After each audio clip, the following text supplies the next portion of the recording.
39절 말씀입니다.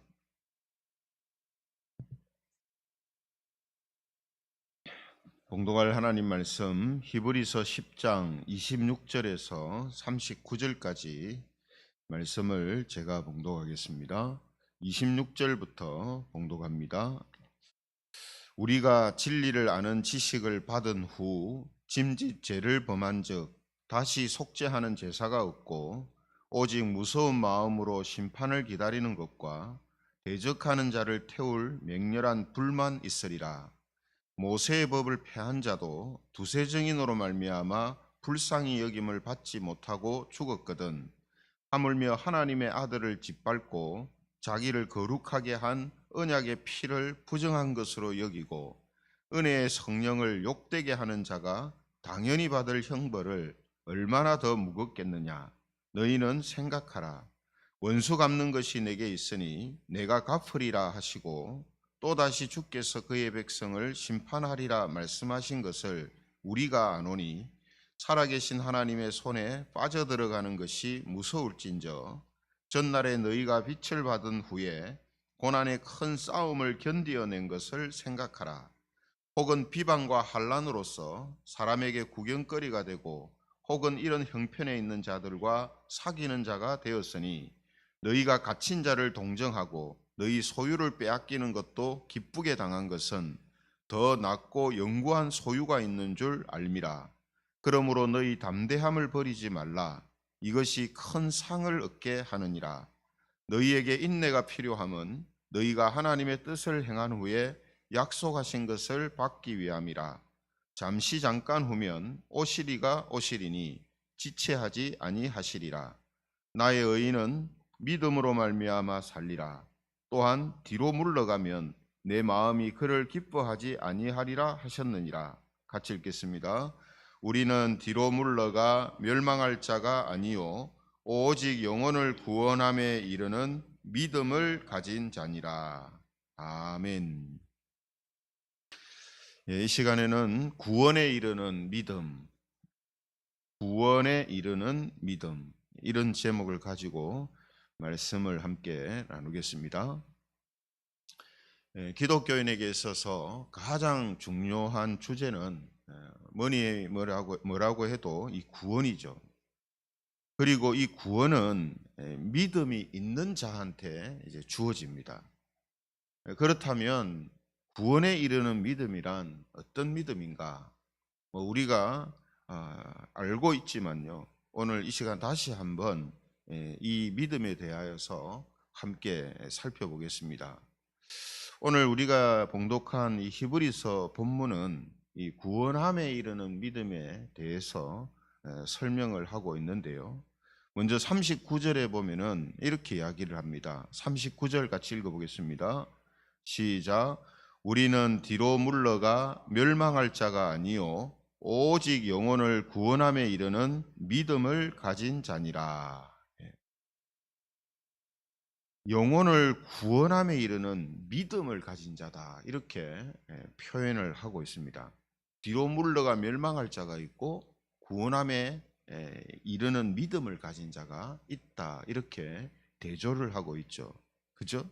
그러면 구원함에 이르는 믿음을 가진 자가 누군가 하는 거죠. 그래서 이 부분을 우리가 함께 살펴보자 하는 것입니다. 오늘 본문 26절, 27절에 이렇게 말씀합니다. 26절, 27절 같이 읽겠습니다.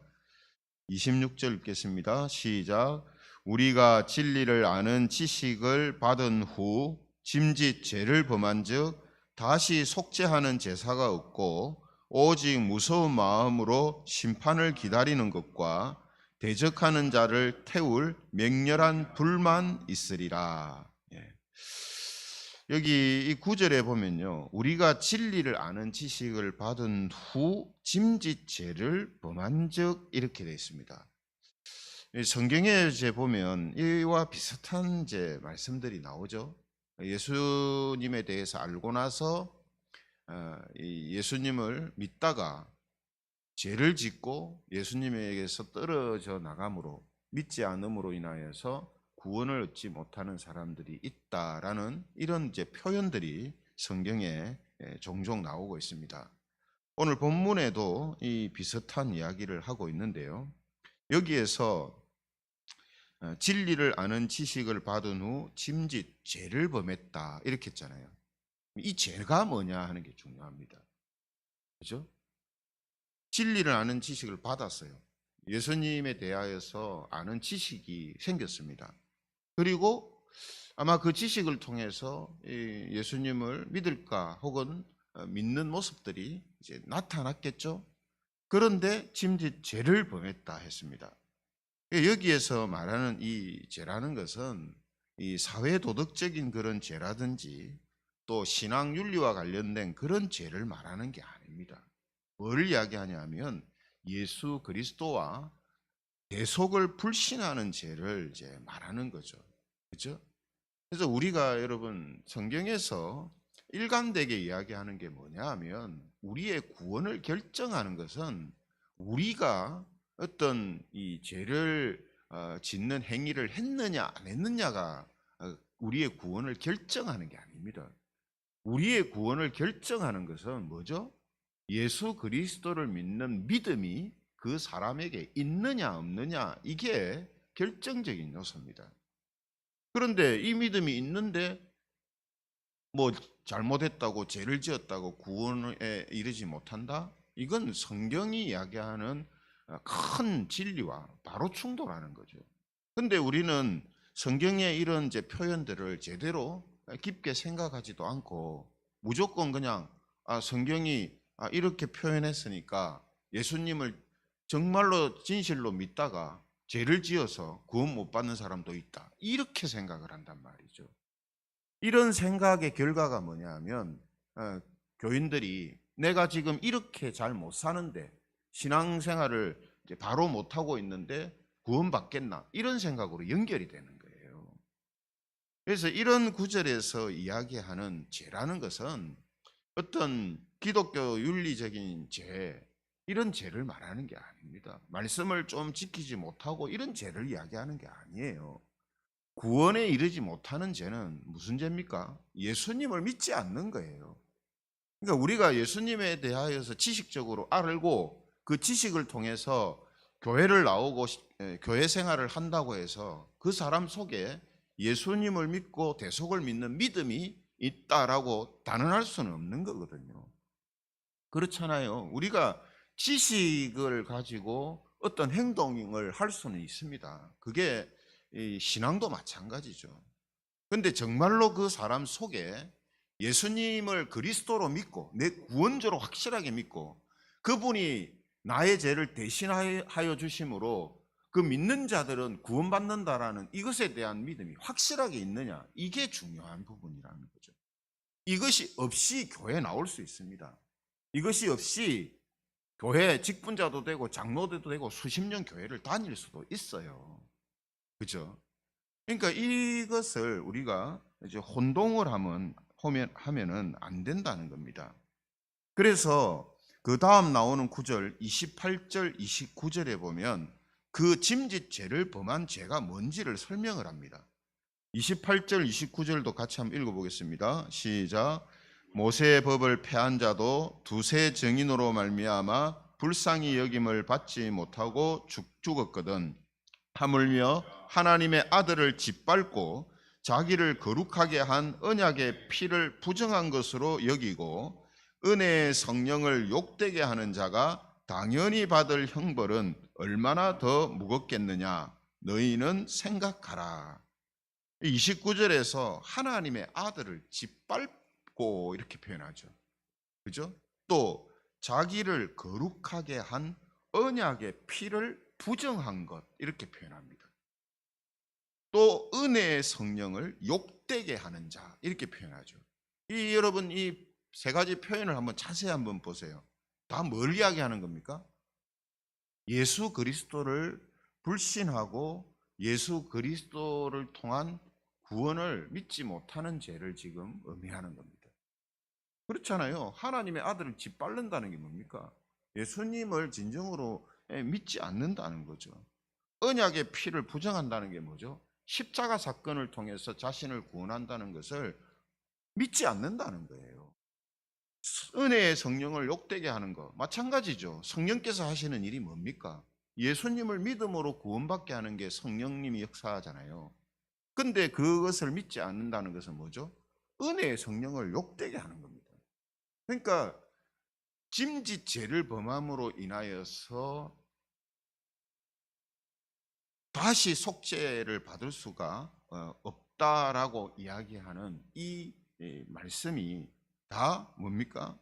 예수 그리스도를 불신하는 죄를 의미하고 있는 것이다 하는 것을 이제 보여주고 있습니다. 따라서 반대로 보면은 구원함에 이르는 믿음이라는 것은 어떤 믿음입니까? 예수님을 그리스도로 믿는 믿음입니다. 예수님의 대속을 믿는 믿음이에요. 이게 구원에 이르게 하는 믿음입니다. 그리고 우리에게 이루어진 구원을 완전하게 이루어지게 하는 믿음이 바로 이런 믿음이라는 거죠.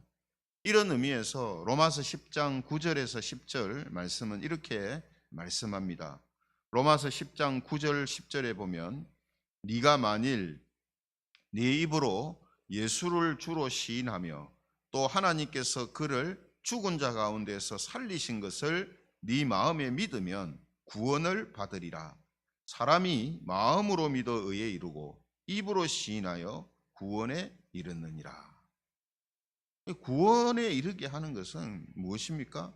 예수님을 주로 시인하고 하나님께서 그를 살리신 것을 믿는 자들, 그들이 바로 구원함에 이르는 자들이다. 이렇게 말씀하고 있는 거죠.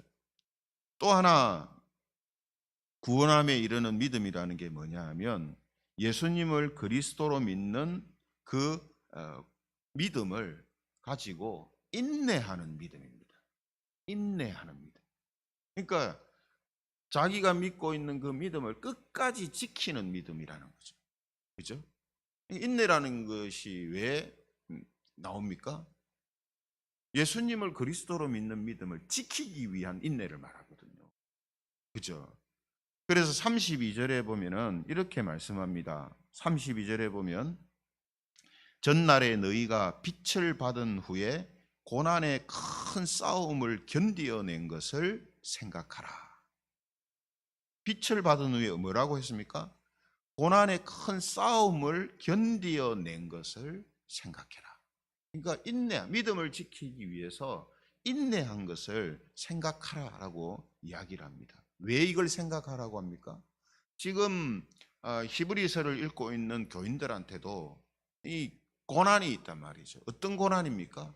예수님을 부인하고 신앙에서 떠나게 하려고 하는 고난이 있단 말이에요. 그래서 지금 히브리 기자는 너희가 예수님을 믿은 후에 고난의 큰 싸움을 견뎌냈던 일을 생각하라는 거죠. 그래서 지금 그들에게 다가오는 고난도 이겨내라는 겁니다. 인내를 가지고 믿음을 지키라고 지금 이런 이야기를 이제 하는 것이죠. 그래서 본문에는 이제 몇 가지 고난의 형태를 말해주고 있는데요. 33절에 보면 비방과 환난 이렇게 말씀하고 있고 34절에 보면 갇히고 소유를 빼앗기는 고난이 있다 이렇게 이야기합니다. 비방과 환난을 당하고 옥에 갇히고 자기 소유를 다 빼앗기는 이런 이제 고난이 있다는 거죠. 실제로 초대교회 당시에 이런 고난들을 그리스도인들이 당했거든요. 비방당하고 환난당하고 감옥에 갇히고 자기 재산 다 몰수당하고 이런 일들이 이 초대교회 교인들한테 있었다는 말이죠. 그래서 지금 그런 고난이 있을 때 어떤 믿음을 가지라고 합니까? 인내하는 믿음을 가지라 이렇게 이야기를 합니다. 인내하는 믿음을 가지라. 그래서 구원함에 이르는 이 믿음이라는 것은 이런 모든 고난을 인내하는 믿음입니다. 그렇죠? 인내를 왜 못하느냐 하면 그 안에 예수님에 대한 믿음과 예수님의 대속에 대한 믿음이 그 속에 없기 때문이죠. 이 믿음이 있으면은 인내하는 믿음이 나옵니다. 근데 그 믿음이 뭐 오토매틱식으로 자동적으로 나오는 게 아니라 사람의 이 지정어를 통해서 나온단 말이죠. 그죠? 그 지정어를 우리 바르게 갖도록 하라 해주기 위해서 이런 말씀을 우리에게 주시는 거예요. 이런 말씀을 주시는 거죠. 그래서 이 말씀을 통해서 우리가 하나님의 은혜로 예수님을 믿고 구원받은 백성들이 되었는데 우리가 이런 작은 고난이 있다 해서 또 어려운 일이 있다 해서 예수님을 믿지 않아서는 되겠느냐. 그죠? 이런 지정어가 교인 안에서 발동하게 하는 것이 하나님의 말씀이란 말이죠. 그 말씀을 통해서 성령님이 역사하시니까. 그래서 이런 말씀을 우리에게 주시는 거예요. 근데 그 사람 안에 예수님을 진정으로 믿는 믿음이 그 안에 없으면 이런 말씀들이 그 사람한테는 무용지물입니다. 그냥 지식으로 아는 거지 이렇게 행동 안 해요. 그죠? 그래서 이런 의미에서 우리에게 이런 말씀이 이제 주어지는 겁니다. 우리가 구원함에 이르는 믿음이라는 것은 모든 고난을 인내하는 믿음이다. 왜냐? 하나님이 주신 그 믿음을 지키기 위해서 인내하는 믿음이 나올 수밖에 없기 때문이죠. 그리고 36절에 이렇게 말씀합니다. 36절, 너희에게 인내가 필요함은 너희가 하나님의 뜻을 행한 후에 약속하신 것을 받기 위함이라. 하나님의 뜻을 행한 후에 약속하신 것을 받기 위함이라. 또 35절에도 그렇게 이야기하죠. 35절, 그러므로 너희 담대함을 버리지 말라. 이것이 큰 상을 얻게 하느니라. 예수님을 믿는 믿음을 지키기 위해서 인내하는 믿음을 가지고 있는 성도들한테 뭐가 주어진다 했습니까? 큰 상과 약속하신 것을 받게 된다는 거죠. 큰 상과 약속하신 게 뭐겠습니까? 우리에게 온전하고 영원한 구원이 이루어지는 겁니다. 이것보다 큰 상이 어디 있어요? 천국인데 뭐 무슨 상이 크겠습니까? 그죠? 하나님의 백성으로서 영원히 살게 되는 것, 이것만큼 큰 상이 어디 있습니까? 이 상이 그 사람한테 이제 온전하게 영원히 주어지게 된다라고 지금 성경이 말씀하고 있는 것입니다. 그래서 요한계시록 14장 12절에도 이와 같은 말씀을 합니다.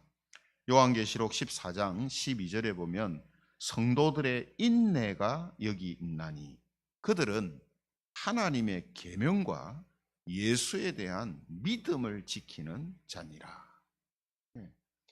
하나님의 계명과 예수에 대한 믿음을 지키는 자니라. 이 사람들이 뭡니까? 성도들의 인내가 여기 있다. 결국 천국에 있는 자들은, 구원함에 이른 자들은 누구냐 하면 인내하는 믿음을 가지고 있는 자들. 그렇죠? 그러므로 성도 여러분, 구원함에 이르는 믿음은 어떤 믿음이라고요? 예수님을 그리스도로 믿는 믿음이고 동시에 그 믿음을 지키기 위해서 인내하는 믿음입니다. 이 믿음을 가진 성도들이 후에 큰 상을 얻게 되고 약속하신 것을 받게 됩니다. 그 상과 약속은 온전하고 영원한 구원에 이르게 되는 것이죠. 그렇죠? 이런 이제 맥락에서 흐름에서 오늘 39절 말씀이 이제 나오는 겁니다. 39절 말씀 같이 한번 읽어보겠습니다. 39절 시작. 우리는 뒤로 물러가 멸망할 자가 아니요 오직 영혼을 구원함에 이르는 믿음을 가진 자니라. 이런 말씀이 이제 등장하게 되는 거죠. 그리고 이제 다음에 나오는 유명한 이 믿음장이라고 말하는 히브리서 11장 연결되잖아요. 그죠? 여기에서 말하는 믿음은 무슨 믿음을 말하겠습니까? 예수님을 그리스도로 믿는 믿음을 말합니다. 그냥 믿음의 어떤 훌륭한 행위를 나타내는 믿음을 말하는 게 아니라 예수 그리스도를 믿는 믿음을 이야기하는 거예요. 그렇죠? 이렇게 이제 믿음장으로 연결이 되는 겁니다. 그래서 오늘 우리가 익히 지식적으로 알고 있는 것이지만 예수님을 믿는 그 믿음과 예수님의 대속을 믿는 그 믿음을 가진 자들이 구원함에 이르는 자들이다라는 사실을 우리가 다시 한번 확인하면서 하나님이 선물로 주신 이 믿음을 우리가 끝까지 지키기 위해서 인내하는 그런 믿음의 모습으로 나타나는 그런 성도들이 되시기를 바랍니다. 그래서 하나님이 약속하신 큰 상, 우리가 그렇게 소망하고 있는 온전하고 영원한 구원이 우리에게 이루어지는 그런 우리 모두가 되기를 성부와 성자와 성령 하나님의 이름으로 축원합니다. 함께 말씀 생각하시면서 우리 또 각자 은혜 주신 것을 붙들고 구원함에 이르는 이 믿음이라는 이 주제를 가지고 함께 통성으로 기도드리겠습니다.